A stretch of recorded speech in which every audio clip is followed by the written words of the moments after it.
Hello, this is Malorian. This is going to be a War Machine Battle Report, and this game here is going to be kind of a tough one because, there's in this group here where I am, there's a lot of new players. This is a German league, so a lot of people are using new factions, but the player I'm up against is probably, like, me and him are the most experienced players that show up at the store. I'm not going to say the best players, but the ones with the most experience. So I know it's going to be a tough game. Plus, he's running eCaine, and I mean, for guys who watch my reports, I'm trying to be learning how to use eCaine as like a top tournament caster type thing. So I know he can do. I know he's very dangerous, and my Gators don't like being shot. So we'll see what I have to do.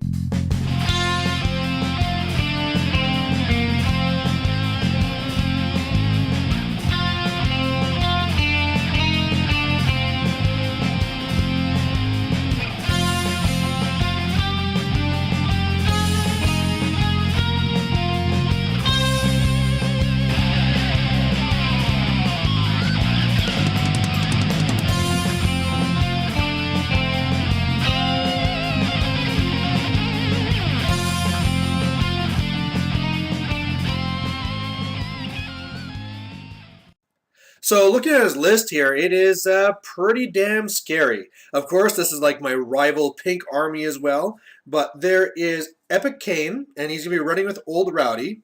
He also has a Squire. There's Reinhold there, Ania and Holt. There is Gorman, and then there's also Max Nis, and they have Murdoch with them. And so what that does is gives them, first of all, their Signar, so you can put blur on them and fun stuff like that. And then the other thing is that they have the mini feet and all that stuff too. So it's pretty dangerous, and I definitely have to give it some respect, especially at range, because, I mean, eCaine, he can assassinate guys himself, and then if you have Ayana there for harm, or the combined from the Nis, yeah, this is a scary thing to deal with. Uh, he also wanted me to take this picture showing the back of Murdoch in his pink bathrobe. It's just one of these things. We get asked all the time, why are you doing pink armies? Just because, right? Nobody ever does pink. It's just for fun, and yeah, might as well have fun with it. All right, so here I am. I have my regular 25-point list. So I'm going with Rask. I have a Spitter, Max Gators, Snapjaw and Wrong Eye, and then coming off the board in ambush, I have my Bog Trogs. So the mission here is mission 10 from the Steamroller. There's the 2 zones, 2 objectives. First one, the 5 to win. You can get 1 point for dominating the friendly zone, 1 point for controlling the enemy zone, 2 for dominating the enemy zone, and 1 for destroying the enemy objective. The cool thing with the objective here is that you can use it to hop over, and it actually counts as a wizard for you, a warlock rather, so it can actually dominate zones for you. So really in this game, I'm going to have to really give him a lot of respect. I'm hoping my Gatorman can really go and hopefully deal with Rowdy and put a lot of pressure on his zone so I can then try and score on my zone. So, that's the hope. I'm also knowing that, hey, with Snapjaw and Wrong Eye and they're submerged, they'll be safe from shooting, so they'll go up here, and then, hopefully my Bog Trogs will come in, kill some Nis Hunters, but you never know what's going to happen. So he gets first turn. I make him go first so I can counter him. But really, all he does is he is going to be rushing on up here, really just crossing the board quickly. These little walls by the objective is going to be a great place to hide your caster and stuff. And that's really it. On my side, it's my typical thing. So I run up Snapjaw, Wrong Eye moves up, it submerges. Rask is going to go up in feet. He's going to put on Admonition on the Turtle, Fury onto the Gators, and then the Gators are going to Dirge a Miss and just basically run up to that position there so that if he comes up, I can counter. And pretty much I had defeat already on turn 1 because otherwise he would just jump up and start shooting all my Gators off. So at least at this point, I'm forcing him to kind of stay back. But he doesn't stay back. His Nis do a run order, and they basically just come in and they get everywhere. So they're going to be engaging Wrong Eye, Snapjaw, Rask. They're just all over the place, and that's really not what I expected. I expected them to be further back so that I could, charge them with my Bog Trogs And that's, I thought he'd be holding them back to doing a big combined range, but that's not what he did. He's just blocking up my zone. And all of a sudden, for a scenario, that's going to make it a lot harder to dominate my own zone. Plus, if Wrong Eye ever dies, that's it for Snapjaw. So, really dangerous. When he did that, I used Admonition to move up the turtle just to be more threatening. Right away, I regretted it because then I thought, like, hey, if back where I was safe, but up there, he can now move up with Kane. He could feat, he could probably just shoot me off and then go back to safety. But luckily, that's not what he did. He has Blur up on the NIS, which won't really help. I think he has True Sight on himself. Won't that be that big of a deal? But he went over to the right side by Rowdy. So not really too much there. Otherwise, I ended Holt or just there in stealth. Gorman put a cloud in them. The Squire's in there too. And that's the turn. So on my side, what I do is, first of all, I activate the posse. And they go up and they do a charge, run order. And I was pretty sure I could get 3 guys on a Rowdy. I was wrong. I only got 2 on there, and unfortunately, even though they did like 2 bouts of like 6 damage, it didn't knock out any systems. So that's bad, because now I got a Rowdy that's going to go and mess me up. Otherwise, a big thing I did here is I went up with the turtle, the spitter, and because he is stealth, with the Iana and Holt, and because the Squire is in the cloud, I could shoot the Squire. So I did that. I missed, but luckily I just drifted 1 inch, so I actually hit all 4 of them. Gorman's immune to corrosion, but I boosted all the damage, and I killed Iana, which is amazing. And then Holt and the Squire did not kill them, but hey, they're corroded and they're in some trouble.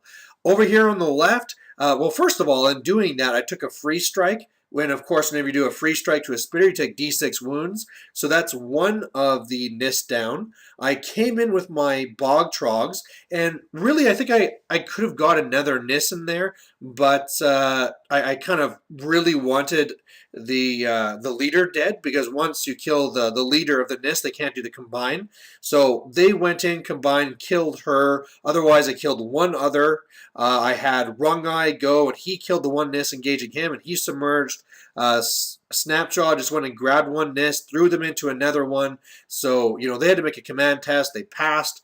Then Rask went and he moved the objective so that it is where you kind of see it. He also killed the NIS that was by him. And so really, I put the objective there for 2 reasons. 1, to block charges on him. And then second of all, it can dominate. So if he leaves the zone, then I'll be scoring points. But otherwise, I'm pretty happy with this turn. Would have been more happy if Rowdy took more damage, but hey, you can't get everything, right? So on his turn, this is going to be his feat turn, and that means it's shooting time. So first of all, Gorman comes up, and first I thought I was sneaky because I admonition over to the NIS, so I'm engaged, my defense is higher, but he still hit, and we're both blinded. So that sucks. That means my turtle's kind of garbage. After that, his NIS they go and they are able to kill some of my Bog Trogs, but hey, that's not too bad. They passed their command test. First time ever. And then it comes to nasty time. So Rowdy goes up. He's able to kill 1 of the Gators. And then Right Holt goes and reloads eCaine, so he gets an extra shot. Holt is like useless because he failed his command test when Iana died. Failed his command again, so that's pretty bad for him. But then up came eCaine. He just started shooting, and it just gets stronger and stronger, but luckily I had 2 of them engaging Rowdy to make him miss, but the 1 shot he missed just went to the other Gator that was engaging anyway, so that didn't really help me. But at the end of the day here, he probably could have killed the last Gator, but instead he decided to put his last shot into the turtle instead. So I was really happy to see that. So I still have a Gator that can try and mess up Rowdy. My turtle's kind of messed up, like really messed up. He actually put in quite a few shots into him, and so man, I think I had about at this point 4 boxes left. So yeah, that's some trouble. I'm starting to think that giving that free strike was maybe a bad idea, but it's not too bad because looking at this, I mean, for the scenario, he just has 3 models there inside the zone. I should be able to kill them, and then I'll start scoring, and that's pretty much what I'm going to need. All right, so what I do is the bog trogs do their best, and they fail on the one at the top, but they're able to, fail again on the other one. So bog trogs did nothing for me, whatever. Wrong Eye goes up, and, I was really worried here about him like charging over and gate crashing and killing me, so I went a little bit further back as I could. Submerge. He also went and killed a guy, I think. But the big thing is that Snapjaw came in, charged. He went after Murdoch, killed him, used his reach attack to kill the other Nis in the zone. So that's great. They're pretty much toast. I just had one with the turtle. So what I did with Rask is moved him as far back as I could, so I was still in command range. The Force healed up the aspect. Then he went and boosted some attacks, killed that Nis. So I'm going to dominate and score my first point. So hurrah. The Gator goes after the Rowdy, and I do some pretty good damage actually. It's pretty solid. Took out its hammer right now. It's big Quake hammer. So that's good. That's going to help me. But otherwise, the thing that I was talking about right here that's going to be really helping me is at least with Submerge, I'm basically immune to eCaine on these guys. But still, I'll never catch them. And, eCaine can still be doing a lot of damage even without his feet. And I'll be losing my turtle this turn for sure. Alright, so on his turn, Reinhold wants to reload Kane, but he is more than 7 inches away and can't get to base, so he just kind of hangs out. Rowdy tries to kill the Gator, but he fails. So what happens is that Gorman goes and he smoke bombs, or blinds rather, my spitter. He then finally passes his test with Holt, so Holt is back in. And then eCaine goes, he aims, he shoots the last Gator in the zone there. So that guy's gone. And then he'd love to start shooting Snapjaw, but I'm submerged. So he starts shooting into first of all, the spitter to kill him. And then the rest of the shots go into the objective. Uses everything because he's feeling pretty safe there. And does 10 damage to the objective. And then we realize that, hey, I'm pretty sure he's in range from Snapjaw, because all I need to do is kill Gorman, which I can probably do with a charge from Wrong Eye or something like that, and then all of a sudden, boom, I can charge over and kill him with the extra reach and, +2 against living. So he then moves over the Squire just to kind of get in my way. The Nis misses its attack, and that's pretty much it. Although he did not get into anything into the zone, so I score another point. So I'm at 3 now. Or sorry, 2. On my turn, I go to start my plan, and Wrong Eye goes to charge Gorman, and I'm just out. Oh! So this is really bad because, first of all, Gorman's alive, and that kind of kills my kind of plan I needed to do. But secondly, now I can't submerge, because once you fail a charge, your activation's over. So my guy is sitting here. If he dies, Wrong Eye dies. And here I was just like bragging that, this combo is perfect against eCaine because you can't even attack me. And then right here it's like, oh, well, unless you fail a charge, you're not submerged, right? So otherwise what I do then, I decide just to kind of focus on the scenario.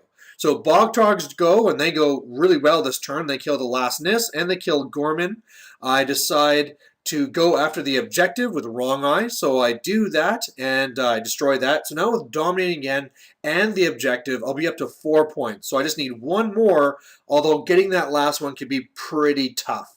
Otherwise, Rask is just holding back, and really my hope here is that he doesn't have enough in the zone that I can, I can stop him. If I can kind of like score that last point, but could be tough. So what he does here is basically an epic fail, because he goes for the assassination on Wrong Eye. And the first thing I kind of realize is, it's not so bad, because, I got 4 transfers. I'm armor 17. He's -5. I can be okay. So he goes and he reloads. He's not upkeeping anything. He's taking all his focus now, getting stuff from the Squire. But, then you start shooting. And the first one he boosts, and I should have transferred that one. It was for 6. But after that, he starts having the worst dice ever. And I start, he's rolling a lot of ones that are underneath 5, or he had another shot that does like very little damage. And so at the end of the day, I'm left, after eCaine has done his activation, with 1 transfer left and 1 box left. So then Holt comes over. He shoots, he misses. All right, no problem. Shoots the next time, hits. All he needs to do is roll a 6 and I'm dead, and he rolls less than a 6. So I survive, and this is huge because, I mean, now Snapjaw is going to live. I could easily kill him. He runs the Squire into the zone just so I don't, dominate again. But, at this point, with this kind of type of thing, it's basically over. So this is what it looks like at the end of his turn. He runs over Rowdy just so that if I do go after him with Snapjaw, then he can countercharge. If he gets a crit, he can knock me down and end the assassination. But there's ways around it. I just need to engage him, and then he can't countercharge. Or all I have to do is kill the Squire, and I win. So it's really just, trying to do something at this point. So on my turn, all I do is that, I don't want to rub any salt in the wound and, kill your caster if I don't have to. So Rask goes up, boost, kills a Squire. I'm at 5 control points, and that's the game. So, wow, a really good game. Always, the whole game, I had to be so careful with Rask so I wouldn't get assassinated. And, if this was Killbox, it'd be a different story for sure. One of the things for myself I definitely have to get better at is how to judge distances. When I failed the one charge with the posse, 2 got in, but really I need 3 to try and start knocking out systems. And against Jax, if you don't knock out systems, you're just kind of tickling them, right? It's not that big of a deal. And then again, with Wrong Eye, right? That failed charge there was a big deal. And I thought at that point, I was like, well, I might have just lost the game. But, luckily my misjudgment of distances was made up by his horrible dice. But I think either way, once I got to that point, he was going to be pretty tough. I think actually Reinhold shouldn't have even reloaded Kane. Kane could have just come up on average dice, shot down Wrong Eye, and then basically you have Holt, Reinhold, and the Squire, all 3 run in. Probably Kane with average dice should have had extra shots in order to also shoot down a Bog Trog or 2 as well. So, with all that together, it'd be very difficult for me then to kill those last 3 models, and then Kane can be in a position to kill Rask if I don't back the hell up. So that's what I think, would have been the better thing, but hey, when you have bad dice, you have bad dice, and either way, we both had a lot of fun. So thanks for watching, bye.